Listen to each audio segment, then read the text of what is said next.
방송에서 제공하는 투자 정보는 투자 판단에 대한 조언입니다. 방송에서 제공하는 주식의 가치, 가격 상승 및 가격 하락에 대해서는 방송사에서 보장하지 않습니다.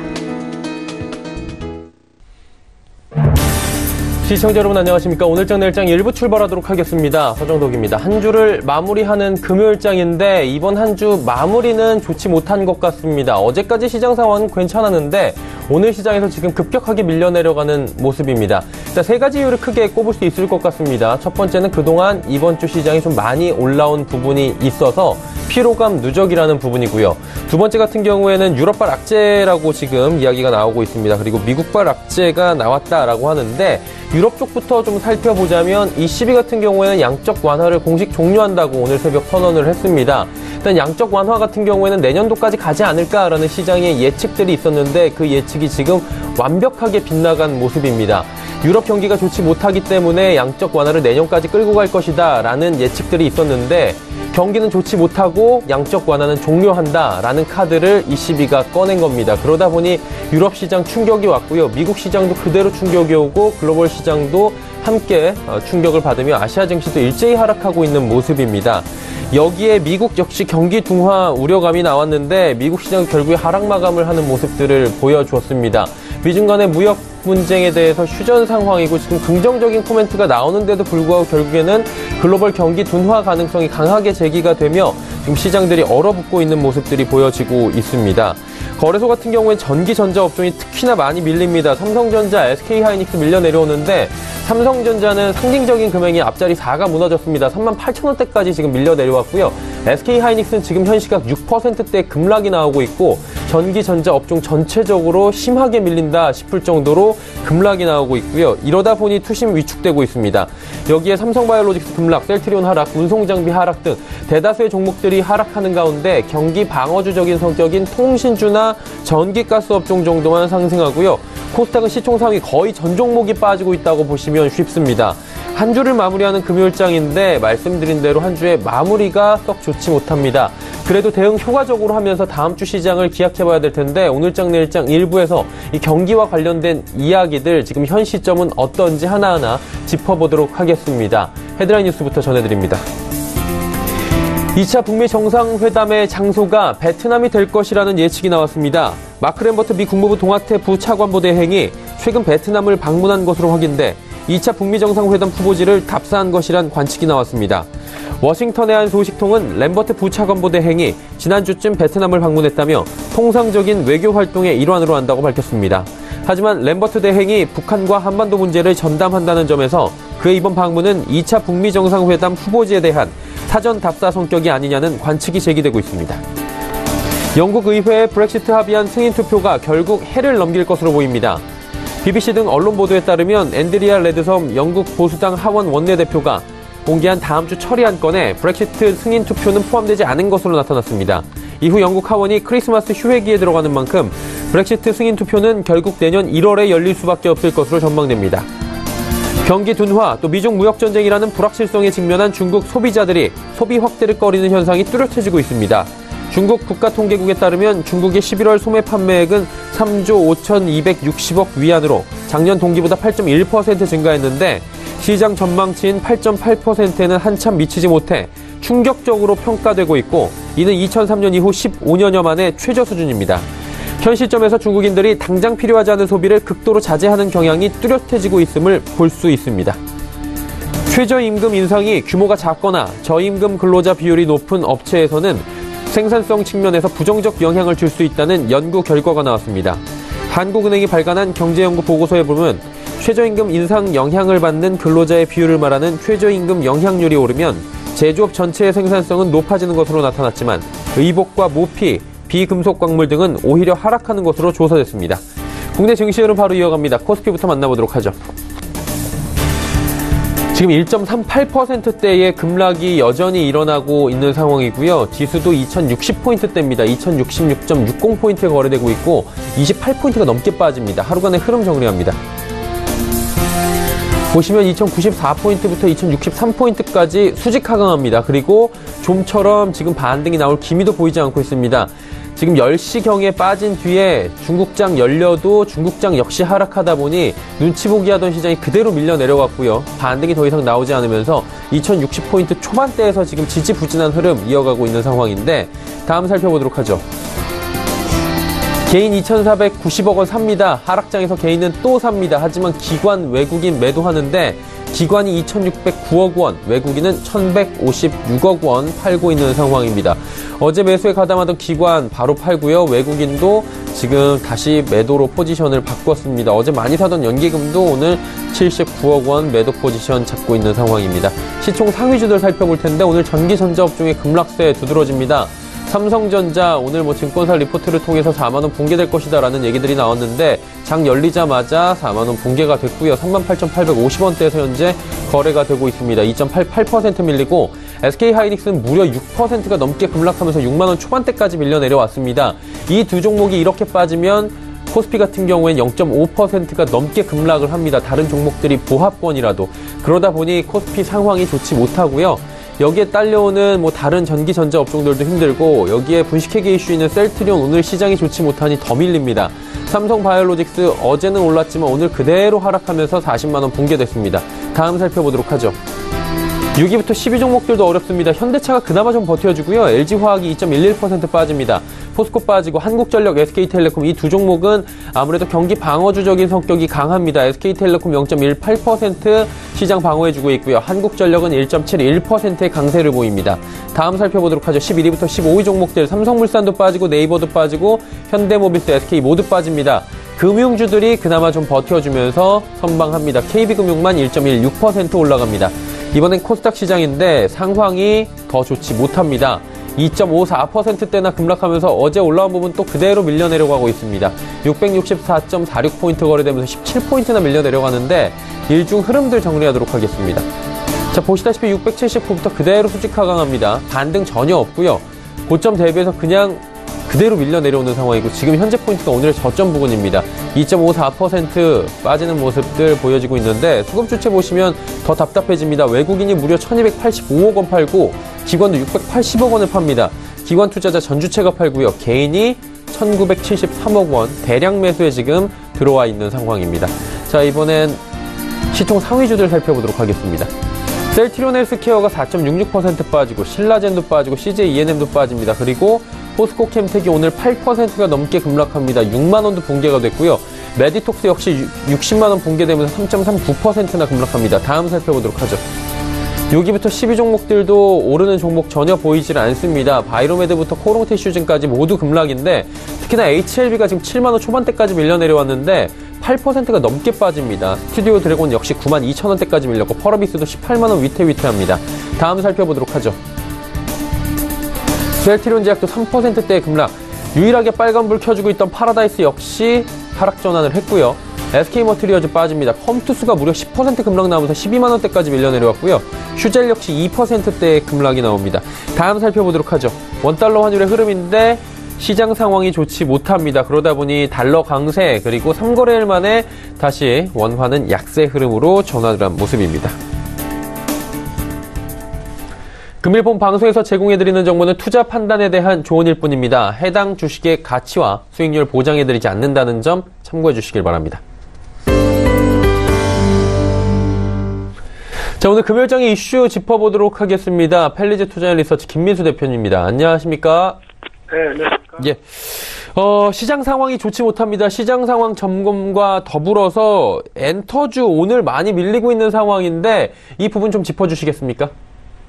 네, 왜 금요일마다 시장이 이렇게 밀리는지 모르겠습니다. 월 초에는 그래도 선전하려고 하다가, 주중에 여러 가지 이슈를 다 받고 금요일날 밀리는 특성이 아무래도 시장이 불확실하다는 얘기를 잘 설명해준다고 봐야 될 것 같고요. 특히, 어제 선물옵션 동시만기를 잘 넘어간 이후부터, 그 이후부터는 아무래도 어떤, 그동안 좀 공매도 관련된 쪽에 청산이 좀 들어오지 않느냐라는 관점이 있는데, 시장은 오히려 그 부분보다 청산 말고 좀 더 관망하겠다라는 흐름들이 높다 보니까 아무래도 수급적인 부담들이 좀 더 가중된다라는 쪽으로 해석을 해야 될 것 같고요. 일단, 엔터주 관련된 쪽은 올 한 해 그래도 선전했습니다. 지수만 본다고 하더라도 지금 어떤 연초보다는 그래도 올라간 모습들을 보이면서 대표적으로 JYP 엔터가 올해 가장 많이 부각을 받은 것과 함께 이제 3대 기획사라고 하는 SM이나 YG 엔터 모두 다 주가의 강세를 이어가는 한 해였고요. 또 하나 이제 스튜디오 드래곤 같은 경우도 작년 11월 달에 상장한 이후부터 계속 어떤 모멘텀을 부각받는 한 해였다고 보시면 될 것 같은데, 그래도 이렇게 시장에서 주목을 받게 된 이유가 일단 무엇보다 실적에 기반한 주가가 동행했다라는 쪽으로 보여지고 있는데, 이 엔터 3사의 주가와 함께 이제 실적 흐름을 먼저 보게 되면은 2012년도부터 16년도까지는 거의 정체를 보였었죠.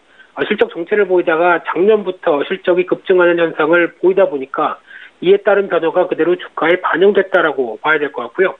게다가 이제 제2의 한류 붐이다라고 얘기를 할 수 있을 정도의 BTS, 즉 방탄소년단의 활동이 이제 빌보드 차트에 올라가는 거는 그렇게 어떤 이례적인 일이 아닌 쪽으로 이어지다 보니까 그와 관련된 흐름들이 아무래도 기존의 한류 수출은 일본이 70%대, 중국이 14%, 동남아가 13%, 이 정도로 이어졌던 부분 쪽에서 이제 앞으로 북미나 유럽 쪽으로도 진출할 수 있다는 자신감이 같이 표출된 한 해였다고 봐야 될 것 같고요.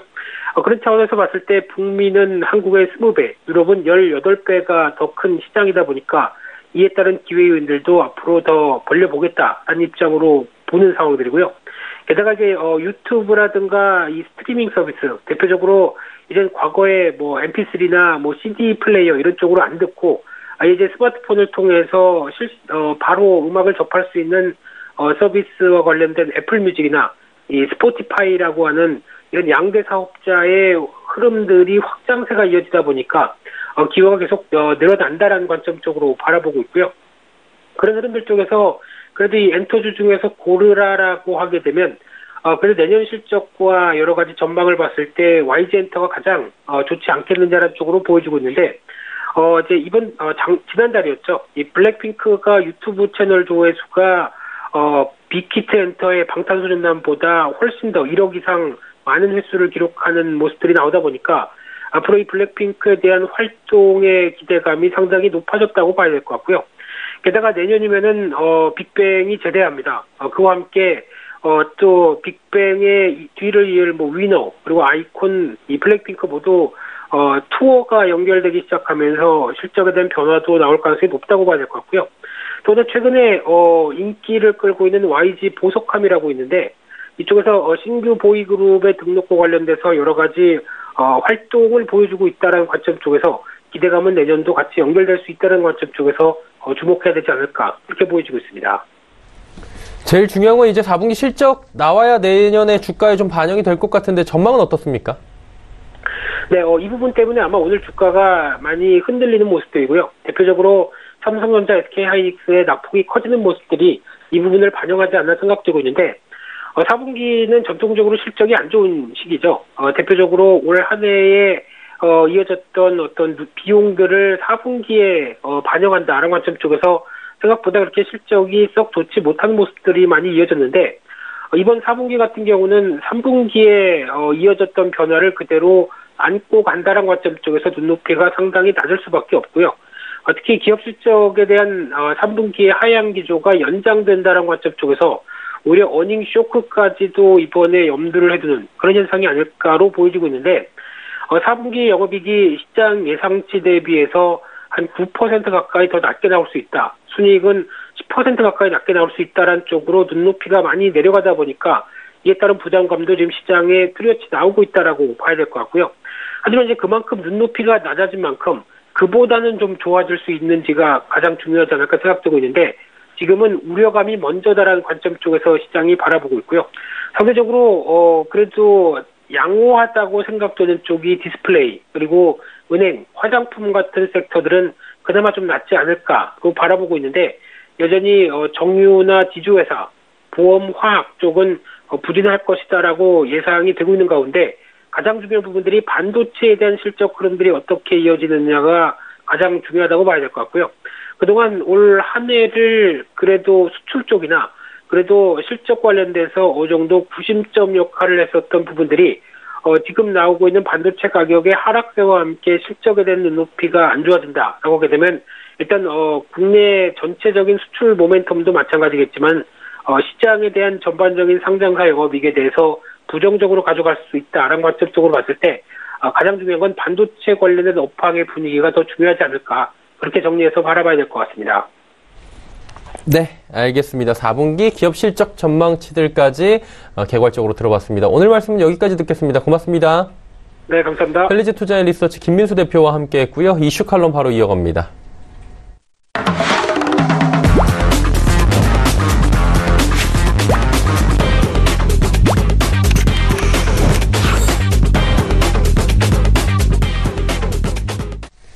마켓 리더들과 함께하는 시간 이슈 칼럼 시간입니다. 미중산업경제연구소 조용찬 소장과 함께합니다. 소장님 안녕하십니까?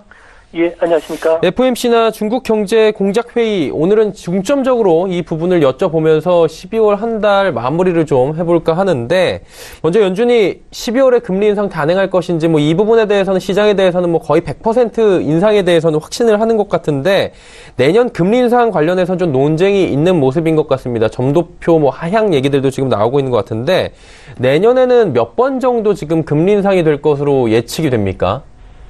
네, 11월 소매 판매가 오늘 발표가 되기 때문에요. 지켜봐야 되겠지만, 물가를 봤을 경우에 이번 12월 FOMC는 금리 인상이 확실한데요. 이제 문제는 9월 연준의 점도표에 따르면 내년에는 3회 정도 금리 인상할 계획이지만, 최근 들어서 금리 인상을 중단할 것으로 보는 사람들이 상당히 늘어나고 있습니다. 아무래도 기름값 하락뿐만 아니라 90일간의 무역 합의에서 합의점을 찾기 어렵다는 점, 그리고 내년 미국의 경기 둔화 때문에 그런데요. FF 금리 선물로 봤을 경우에는 2019년 금리 인상 횟수는 10월 중순까지는 2.4회 정도였는데요. 최근에는 0.9회, 2회가 채 안 될 정도로 감소했습니다.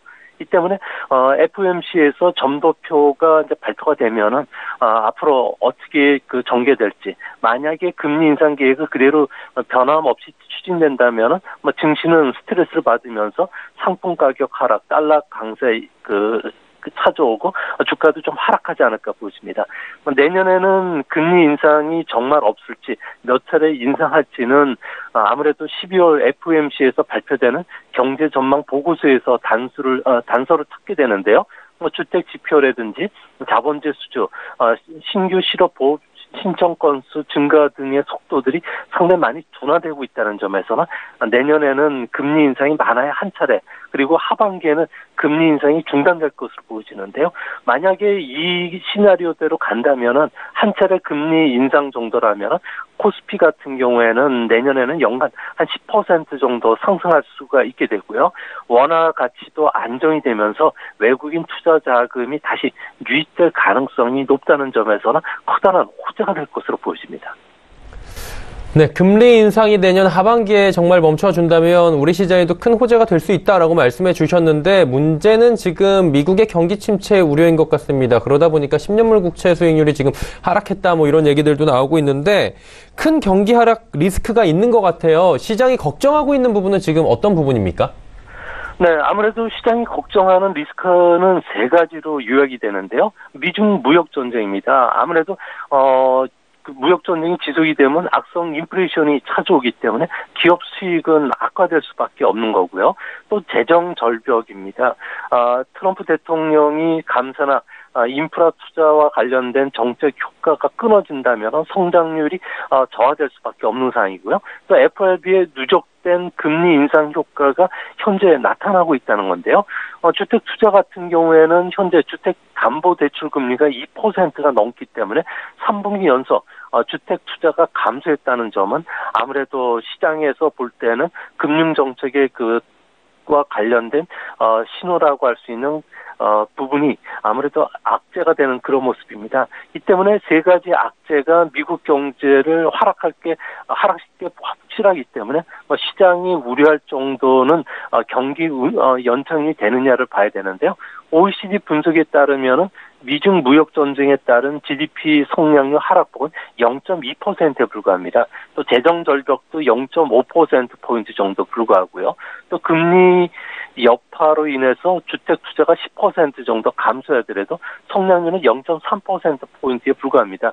이 세 가지 악재가 한꺼번에 덮친다고 하면 미국의 GDP 성장률은 현재 3%에서 2% 정도로 둔화되기 때문에 경기 경착륙 가능성은 거의 없는 것으로 보이고요. 또한 이런 그 1% 정도 성장률이 둔화된다면 미국이 신속하게 재정이나 금융 정책을 꺼낼 것으로 보여지기 때문에 아무래도 시장에 미치는 영향은 미미할 것으로 보여집니다. 그런 측면에서는 내년도에는 경기는 어디까지나 경기 감속이지 경기 침체는 분명히 아니다는 점에서 내년 미국 증시도 그렇게 나쁘지만은 않을 것으로 보여집니다. 시장에서 우려하는 정도로 그 정도의 큰 충격이 지금 찾아올 확률은 굉장히 적다라는 말씀이신 것 같은데 어쨌든 간에 경기가 조금은 후퇴한다라는 부분에는 동의를 하시는 것 같아요. 그렇다면 이 부분이 어떠한 모습으로 찾아올지가 궁금한데 어떤 모습으로 경기 후퇴가 나타날까요? 네, 미국의 과거 경기 동향을 보면요. GDP 성장률이 잠재 성장률을 크게 밑도는 그 마이너스권에 들어갈 때만 경기 후퇴라고 단정 지을 수가 있고요. 잠재 성장률보다 높은 위치에서 GDP 성장률이 둔화되는 것은 그냥 경기 감속입니다. 경기가 후퇴를 앞둔 상황이기 때문에 주가가 먼저 반응을 한다면은 주가 수익 비율이 하락을 해야 되는데요. 한 10% 정도 조정에 그치지 않고 EPS라든지 주가 수익 비율이 동시에 하락을 할 수밖에 없기 때문에 주가는 20% 이상 하락하는 게 본격적인 그 경기 후퇴기에 나타나는 약세장의 모습입니다. 현재 FRB의 점도표에 보면은 앞으로 5차례 정도 금리를 인상해서 정책 금리를 3.375%까지 끌어올 것으로 보고 있는데요. 하지만 10년물 국채 금리가 지금 하락하고 있고요. 장단기 금리차가 축소되는 등 경기 후퇴 움직임이 좀 울리고 있다는 점에서는 연준이 점도표대로 금리 인상은 하지는 않을 것으로 보여진다는 점. 그런 측면에서 보면 금리 인상의 라스트 오더가 빨리 찾아온다는 점에서는 앞으로 미국은 경기 그 침체보다는 경기 조금 감속 정도에 그치지 않을까 이렇게 보여집니다. 미국은 경기 감속 정도로 지금 예측이 된다라고 말씀을 해 주셨습니다. 다시 금리 얘기 잠깐 여쭤보자면 내년 하반기에 금리 인상을 조금은 지금 멈춰갈 확률도 있다라고 말씀해 주셨는데 만약에 금리 인상이 좀 진정이 된다면 다시금 신흥국으로 자금이 좀 움직이지 않을까, 외국인들이 투자가 다시 들어오지 않을까라는 예측들도 해볼 수 있을 것 같은데 이 부분은 어떻게 보는 게 좋을까요? 네, 아르헨티나하고 터키 쇼크로 인해서 7월부터 신흥국 증시가 하락을 했는데요. 최근 11월 달부터는 서서히 신흥국 통화라든지 주가가 다시 반등하는 모습이 좀 뚜렷해지고 있습니다. 이 때문에 터키의 리라화, 그리고 아르헨티나의 그 페소화, 인도의 그 루피아, 브라질의 헤아라 같은 경우에도 회복세가 좀 뚜렷해지고 있는데요. 이처럼 그 신흥국 통화나 주가가 좀 회복세로 돌아서고 있는 것은 아무래도 가장 결정적인 그 호재는 터키가 예상을 깨고 금리를 한 번에 6.25%포인트를 인상을 하면서 연 그 24%까지 올렸고 나서 터키의 그 국채 금리가 좀 안정이 되면서 신흥국 통화도 안정이 되기 시작했고요. 또 아르헨티나의 그 무역 수지도 흑자로 돌아섰고요. 터키도 적자 폭이 크게 축소되면서 신흥국들의 경제 펀더멘탈이 최근 들어서 많이 좋아지고 있습니다. 이뿐만 아니라 그 파월 FRB 의장이 11월 28일 뉴욕 경제인 그 클럽에서 강연한 뒤에는 미국 국채 금리 상승세가 꺾였는데요. 이 때문에 신흥국으로의 투자가 다시 활발해질 것이라는 그 예측이 나오면서 신흥국 주가라든지 통화들이 지금 강세로 좀 전개되는 그런 모습입니다. 신흥국 주가 같은 경우에는 예상 주가 수익 비율 같은 경우에는 11배 이하면은 항상 역사적인 저점이었는데요. 10월 달에 한때 11배 이하로 떨어졌었습니다.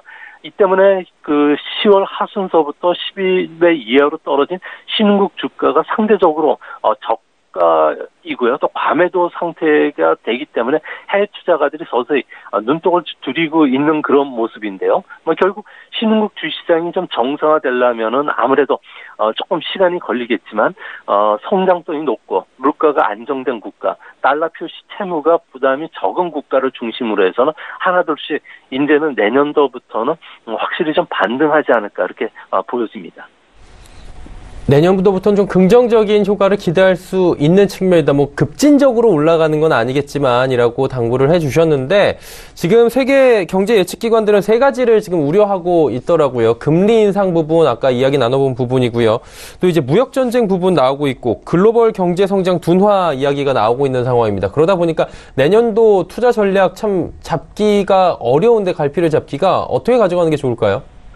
네, 지난 3, 4년 동안의 주식 투자자들 같은 경우에는 포트폴리오를 짤 때 특별한 어려움을 겪지는 않았습니다. 아무래도 투자 성과를 올리기 위해서는 기업 실적만 보면 됐기 때문에 그런데요. 그 때문에 성장주 같은 경우에는 워낙 실적 증가 모멘텀이 강했기 때문에 성장률들이 상당히 많은 선망을 해왔습니다. 내년에는 성장주보다는 가치주 쪽으로 투자 종목을 갈아타는 그 리밸런싱 작업이 활발해질 것으로 보여지고요. 벌써 인덱스 펀드를 중심으로 해서는 첨단 기술주에 대한 지나친 비중을 좀 줄이려는 작업들이 활발하게 전개되고 있습니다. 이 때문에 현재 미국 증시 같은 경우에는 약세장으로 전개될 가능성을 예측한 보고서들은 거의 없는 수준이고요. 이런 긍정적인 신호들은 아무래도 10월 이후에 주가가 급락하면서 밸류에이션의 매력이 상당히 역사적인 저점 수준에 근접했기 때문에 그렇습니다. 이 때문에 모건 스탠리의 미국 주식 수석 전략가인 마이크 웰슨 같은 경우에는 S&P 500 지수 같은 경우에는 내년 말까지 현재보다 한 100포인트 상승한 2,750포인트 정도로 보수적으로 보는 사람도 있고요. 또 크레딧 스위스 같이 대부분의 증권 회사들 같은 경우는 3,350포인트 전후까지 더 올라갈 것으로 보고 있는데요. 결국 내년에는 현금 비중을 좀 줄여놨다가 주가 조정을 이용해서 단기 매매하는 이런 투자가들도 상당히 많이 늘어날 것으로 보인다는 점. 그런 측면에서 봤을 경우에 성장주보다는 가치주 쪽에 투자 비중을 놓고요. 성장주는 단기 매매에 그칠 가능성이 크지 않을까 이렇게 보여집니다. 자, 이제 중국 쪽 여쭤보도록 하겠습니다. 중국 다음 주부터 중앙경제공작회의 열립니다. 지금 미중 간의 무역 분쟁이 휴전에 들어갔는데 90일 동안 협상해야 되는데 이 부분에 협상 전략들도 세워야 되고 중국 경기 좋지 못합니다.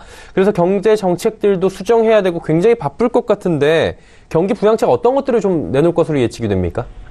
아무래도 이번에 중앙경제공작회의에서는 중국 제조 2025와 관련해서 미국이 보고 있다는 점에서는 국산화 시기를 2025년에서 2030년까지 좀 늦추는 계획을 세우지 않을까 보여집니다. 하이테크 산업 중에서도 부품이나 소재에 대해서 중국 생산 비중을 25년까지 75%로 끌어올리겠다는 목표도 초래할 가능성이 크고요. 이 때문에 로봇이나 정보기술, 인공지능과 관련된 부품이나 초소형 연산 장치와 관련된 10여 개 품목에 대해서는 보조금 지급 방식도 좀 바꾸고 그리고 외국인 기업들에 대해서 지적재산권 보호라든지 시장 진입 규제를 완화하는 공정한 시장 환경을 만드는데 아무래도 내년 상반기까지 역량을 기울이지 않을까 보여집니다. 이렇게 되면은 중국 시장에 진출하려는 기업들, 중국 내수 시장에 진출된 기업들은 상당히 수혜를 받을 가능성이 있고요. 또한 중국 정부는 경기 하락을 막기 위해서 수출 촉진 정책이라든지 외국인 투자 확대 유치 정책, 그리고 인프라 투자, 수질 오염 대책과 관련된 정책들을 내놓을 것으로 보여지고요. 다만 10년 전처럼 4조 유엔의 대규모 경기 부양책들은 후유증이 예상되기 때문에 이런 정책은 쓰지는 않을 것으로 보여집니다.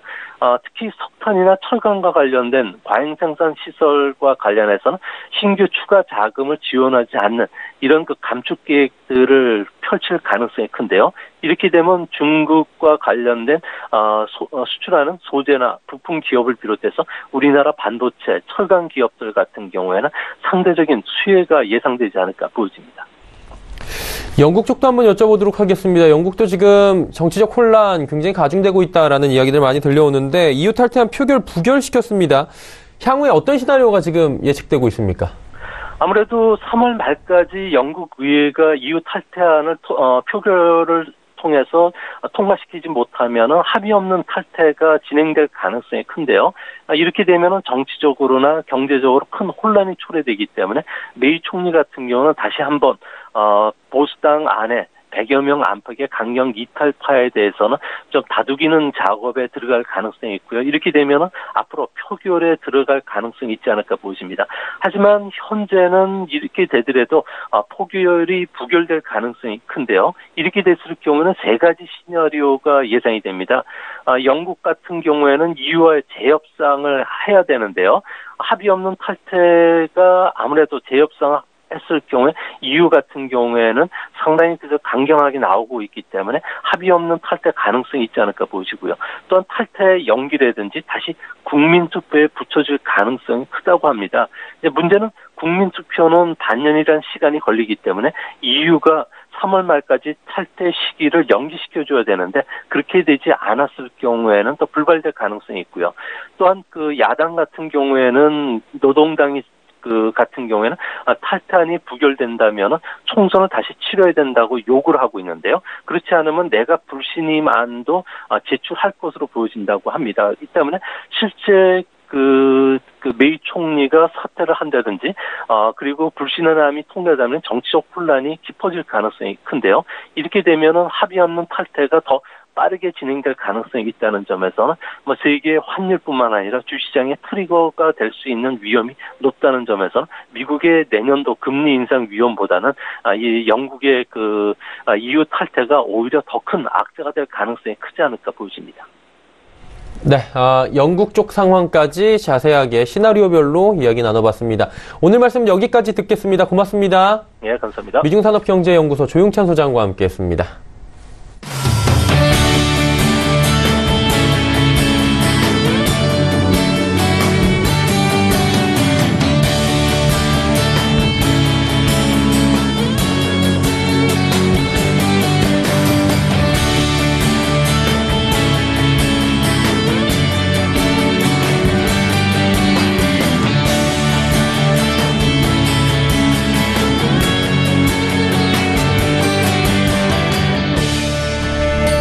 오늘장 내일장 1부 함께 하셨습니다. 잠시 뒤 2부에서는 오늘도 레벨업 트레이딩 타임 시간이 준비가 되어 있습니다. 두 분의 전문가와 함께 이제 다양한 종목들 짚어드리고요. 종목 상담까지 자세하게 이어가는 시간 준비가 되어 있으니까요. 2부도 함께 해주시길 바랍니다. 고맙습니다.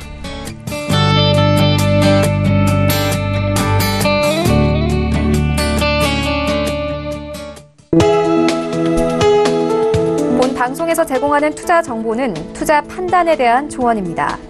방송에서 제공하는 주식의 가치, 가격 상승 및 가격 하락에 대해서는 방송사에서 보장하지 않습니다.